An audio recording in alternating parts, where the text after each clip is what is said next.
Welcome to the deep dive. Today we're tackling a really common breakfast issue, especially if you're watching your blood sugar. What on earth do you eat when cereals, even the healthy ones, just cause those big spikes? Yeah. Yeah, it's a tricky one.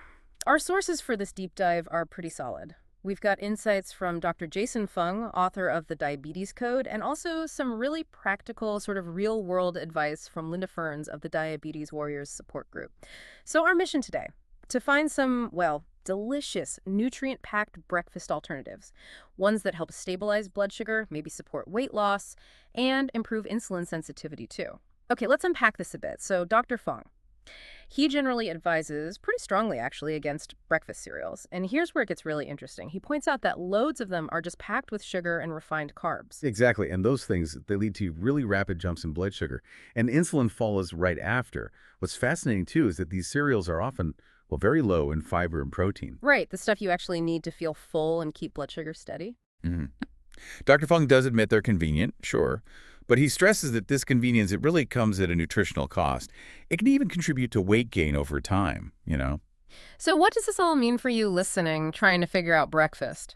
Linda Ferns from the Diabetes Warriors Support Group, she offers some, well, practical ways forward.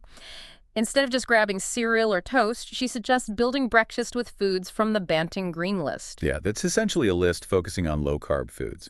High in fiber, high in nutrients, real food. Yeah. The whole idea is choosing food that keeps you satisfied for hours, not just a quick fix.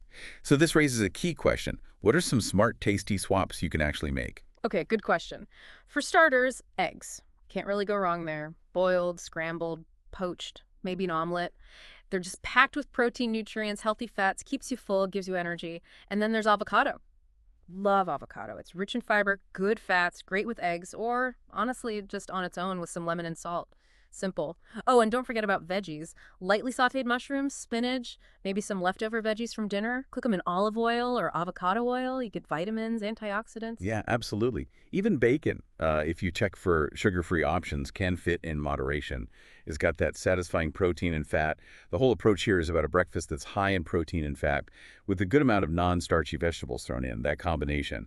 That's really key for reducing cravings later and keeping blood sugar stable all morning. But what if you're like really missing that cereal texture, that crunch? Linda has a neat idea for that. A homemade nut granola. So you just mix chopped almonds, pecans, walnuts, maybe some coconut flakes, toast them lightly.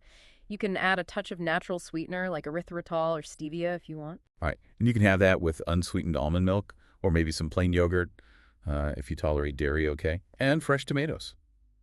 Or grilled or roasted. They're great too. Full of lycopene, vitamin C.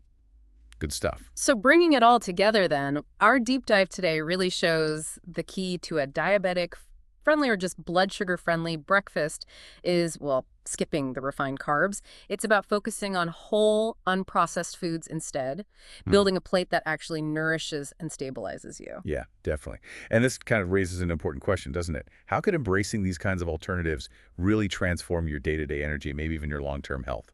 Something to think about. We certainly hope this deep dive gave you some tasty and actionable ideas for your own breakfast plate.